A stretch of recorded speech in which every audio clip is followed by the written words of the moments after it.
بسم الله والصلاة والسلام على رسول الله. اللهم صل وسلم وبارك على سيدنا محمد وعلى آله وصحبه أجمعين. كل سنة وانتم طيبين. الأول بمناسبة حلول شهر رمضان، فربنا يعيده علينا وعليكم بالخير يا رب وعلى كل الناس.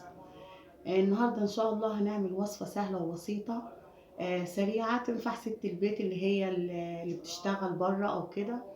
هتبقى موفرة ليها في الوقت والمجهود. هنعمل ايه؟ هنعمل فراخ بسرعة جدا في الصينية، هنشويها أحلى من الفراخ بتاعت بره إن شاء الله. الوصفة سريع علشان ما اطولش عليكم. هو أنا هجيب فرخة أو فرختين أو كيلو صدور أو حتى كيلو وراك، أيا كان، دبابيس، أيا كان اللي انت هتجيبيها. أهم حاجة في الوصفة بتاعتنا إن انت تخفيها. شايفين؟ تخفي ايه؟ القطعة بتاعتك ما تخليهاش حجم كبير، سواء ورك او صدر. واول حاجة هنقطعها قطع حلوة كده، كبيرة وصغيرة برضو. وهنطلع منها، احنا كله هنشويه عامة. تمام. الخلطة بتاعتنا معانا، معانا ايه في الوصفة دي؟ معانا فلفل حامي وفلفل رومي، معانا بصل، ومعانا توم وطماطم. معايا ايه كمان؟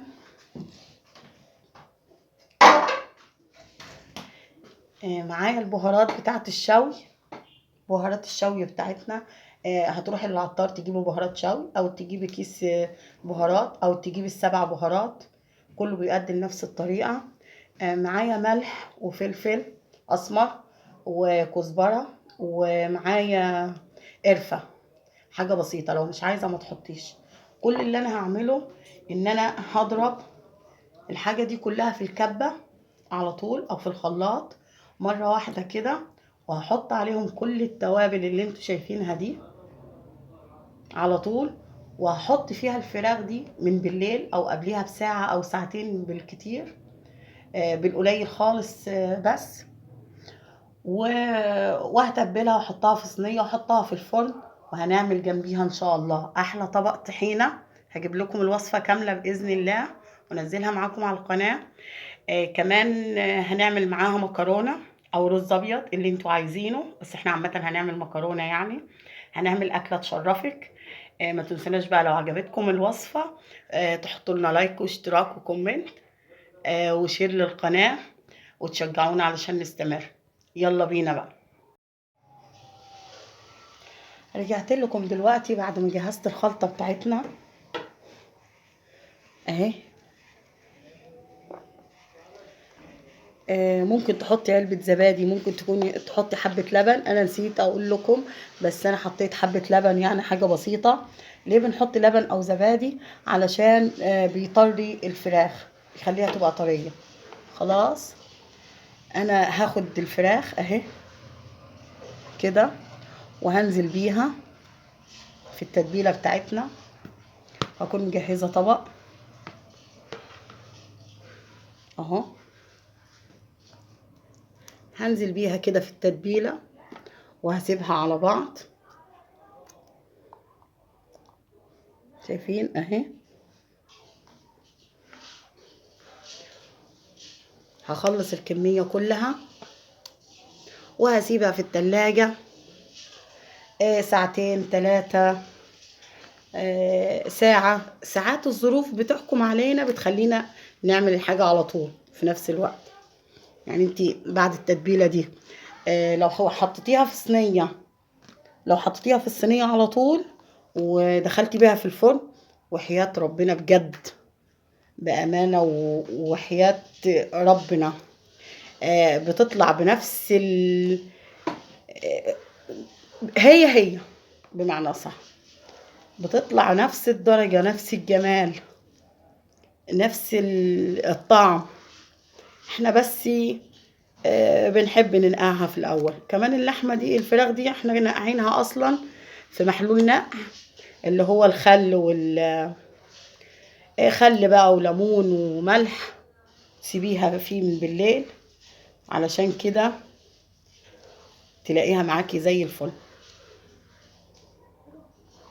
ما تنسوناش بس في لايك وكومنت واشتراك.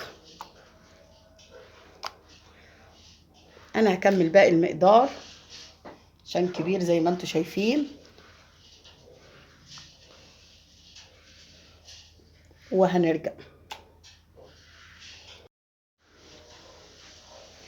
كده. الفراخ بتاعتنا بعد ما سيبناها في التلاجة هنبدأ نرصها. هنجيب صينية ونرصها زي ما هي كده. التتبيلة اللي هتزيد منها هنحطها برضو. خلاص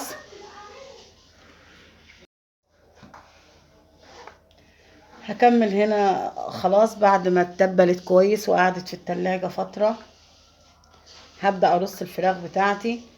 على فكرة يا جماعة الوصفة دي ممكن تعمليها فوق البوتاجاز من فوق، ان شاء الله هنعملها مرة تاني زي ما انتوا شايفينها كده.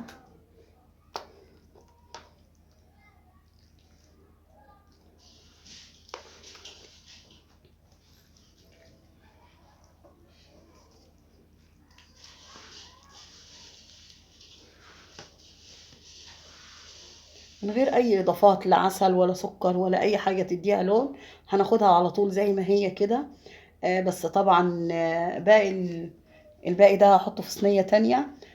كمان التوابل دي هي هتستوي فيها اهي، لا تكون مش واضحة. دي هتستوي فيها، يعني انا هرشها عليها بعد كده اهي.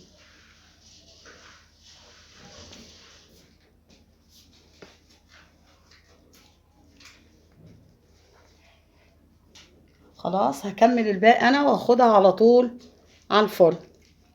وكده الوصفة بتاعتنا خلصت، سهلة وبسيطة وسريعة، مش هتحتاج مننا اي وقت. وكده حطيها في الفرن وابهري ضيوفك بأحلى فراخ مشوية، أحلى من المطاعم. والسلام عليكم ورحمة الله وبركاته.